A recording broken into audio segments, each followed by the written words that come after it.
As too often happens with artists from the global south, Tizintizwa were not granted a visa to be here today, so you're getting us instead. The following is a fable, which we recorded on September 7th, 2021. It was recounted to us by a grieving moth who just lost her offspring to a plague of pesticides. The fable goes as follows. It is said that Bouhmouch, the locust, has an office on 19th Street and a branch in Rabat.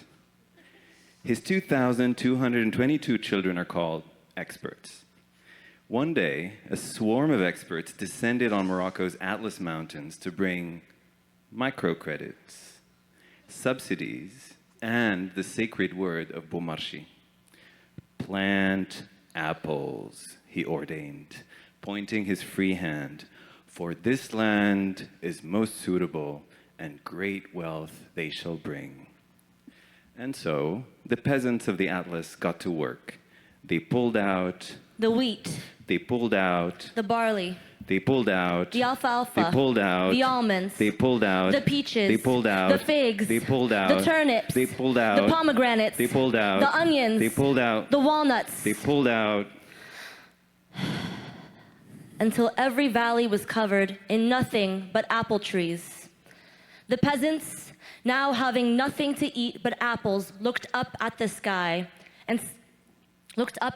waiting for Bouhmouch's divine intervention, something that would allow them to eat the things they used to grow.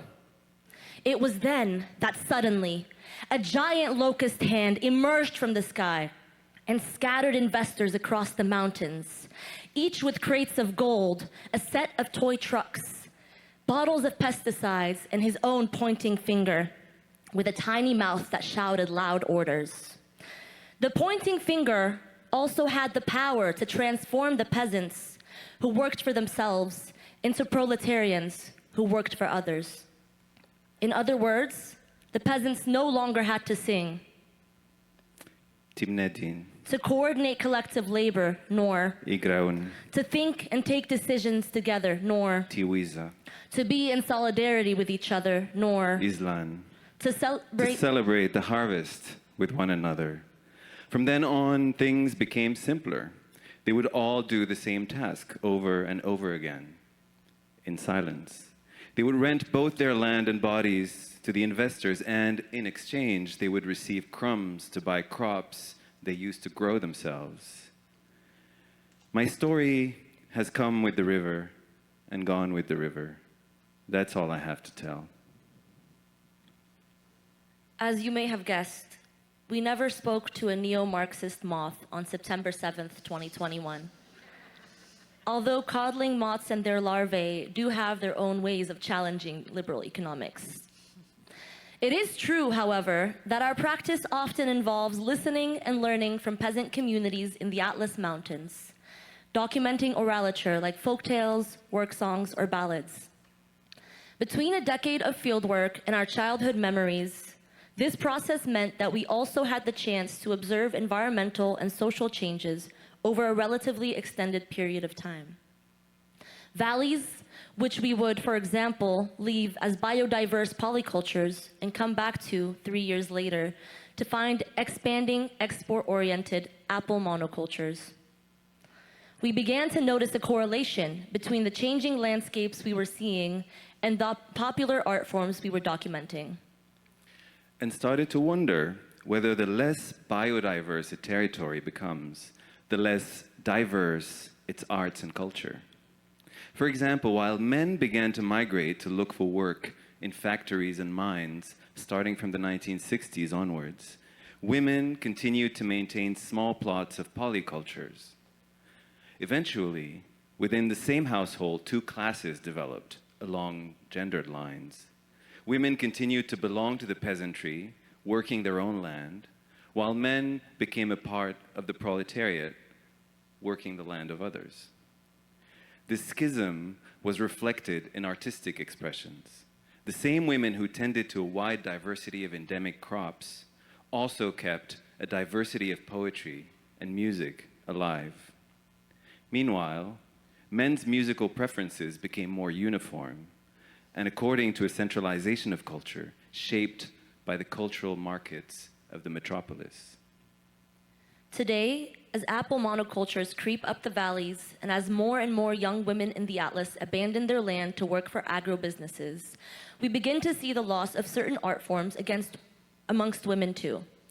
These observations, amongst others, led us to our long-term art research project, Against Monoculture and Mono-Culture, which tries to make this relationship more palpable. And conversely, we ask ourselves, does less cultural diversity lead to less biodiversity? One example is animal fables. Here we recall our own childhood in Morocco, consuming American and European cartoons, being familiar with the fauna of the global north, and completely oblivious to the rich but threatened diversity of fauna that exists in the North African ecosystems we actually live in. Cultural imperialism and Eurocentrism disguised as universalism. In short, the economic hegemony of the global north appears to have replaced heterogeneous mosaics of art forms with homogeneous, globally consumed entertainment emanating from a handful of studios. Culture, concentrated into fewer hands, just like land, results in increasing uniformity. Universal art, just like genetically modified, universally shaped apples, adapted for transportation and export. And yet, given how heterogeneous and specific fables are to each territory and its fauna, they have the pedagogical power to shape collective consciousness of local ecosystems in a way that an Arabic translation of Cartoon Network can't. Here, we think of Fanon's conception of black skin, white masks, how the colonized aspire to be like their white masters. In our childhood, we recall wishing our natural environment to resemble that of Europe. In this sense, we were simultaneously alienated from our identity, our culture, and the environment in which we live. Given this cultural environment, should we be surprised when North African policymakers decide to plant uniform rows of a single variety of pine trees, or to plant watermelons in the desert? Of course, we're not Bouhmouch and his expert children, but we have no doubt that there is a correlation between cultural imaginaries, their power to transmit knowledge or erode it, and how we treat and affect the land and the other species we share it with. Thank you. Thank you.